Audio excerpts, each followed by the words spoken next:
Okay, folks, what I'm gonna show here is how I prep the brass, especially the one I use for competition.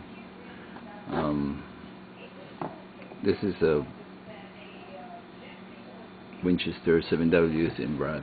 They are pretty good brass, but it's like any American-made brass. You have to kind of do some kind of preparation, case prep, because there are a lot of things that are not very consistent on this brass.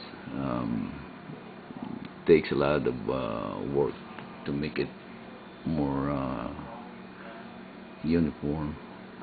So the first thing I do is measure the overall length of the brass, because this comes from the factory. They're not all uniform as far as the length of this brass. I have come in a bag of 50 counts, and so first thing you do is measure to find the shortest and the shortest of the ones. This one we sure, I don't know if you can see, is 2.094. That's kind of short because 7WCM maximum length is 2.1. As you can see, this one we sure 2.1. So that's a little bit longer than the other one. This one we sure 2.098. So as you can see, I pulled 3 brass out, and all brass are not all uniform. So I'm gonna trim this brass using my Foster trimmer right here. It's one of the best in the market. So I already set the maximum length that I'm going to trim this brass. So first thing I do is I already run this brass, run it through the die so that I can take some of the kink out and the dent on the neck, make sure they're all concentric and round, because you're gonna have a problem inserting it right here when you try to trim it, and if they're out of round. So first thing I do is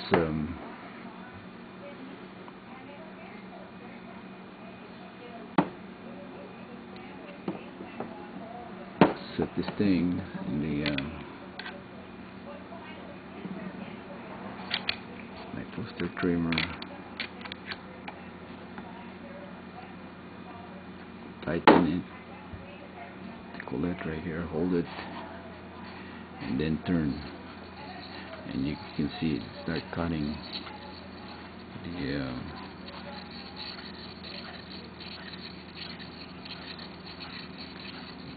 trimming the case mount. Take it up, and as you can see, there's some loose spots right there. So as you can see, this brass is not square when they ship it out of the factory. So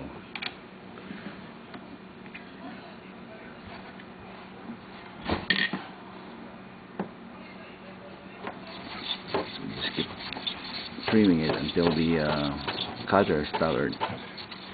You can feel it when you stop cutting. That means you reach the limit already.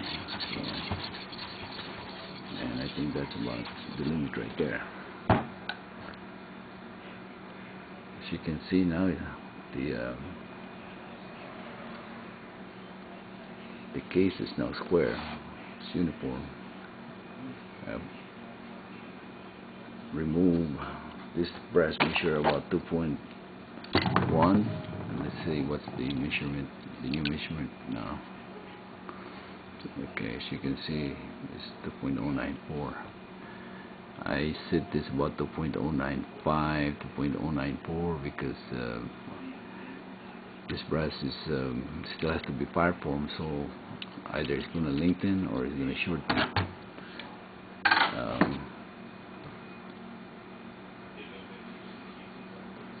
So now the next thing is I'm gonna chamfer this, both the inside and the outside, to remove the sharp edges, so that when I see the bullet, I'm not gonna have a problem. I'm not gonna scratch my bullet. This is a BLD cutter here from Lemon, which is pretty good. Then you do the same thing on the outside. I have this poster.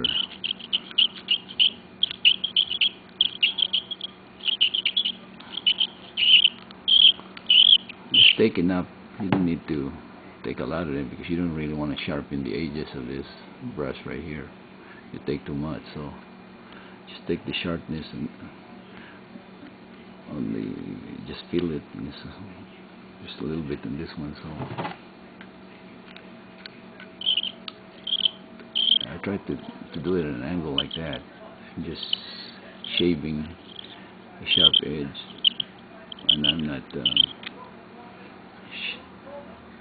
sharpening the edge of the case mouth. So that's it. So now next thing I do is I'm going to uniform this primer pocket.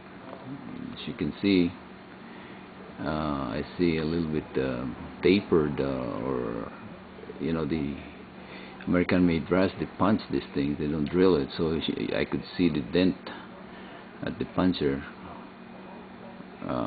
caused when it hit the bottom of the primer pocket, when it punched this hole. So I have this Sinclair carbide pocket uniformer that I attach on this screwdriver drill. You can get this really cheap from your local Home Depot. So what I do is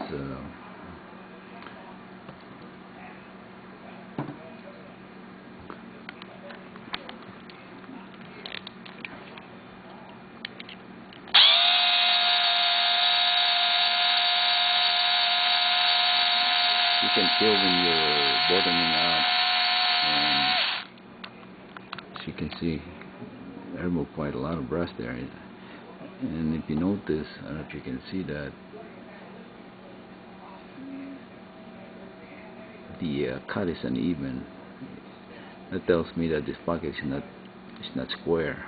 So this already within the spec, so I'm not worried about overcutting this. So I'm gonna cut it until this cutter is not gonna move forward until I cannot remove brass anymore.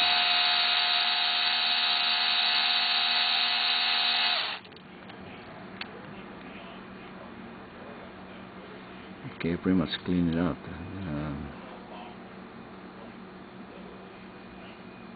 And pretty much square the pocket already. Still gonna cut some more because I can feel that the carbide still didn't bottom out yet. So that's about right there. And while you're doing that, you also have to check the inside, make sure that there's no burr that could hinder the flame of the igniting primer, because that could affect also the ignition. And there's a special tools for that also, and I don't have to do this pretty clean, so I don't have to do that here. So now next thing I'm going to do is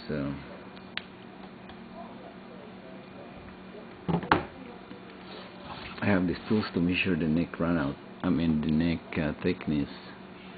So what I do is take a couple of measurements on several places in this neck and record the thickness of the brass.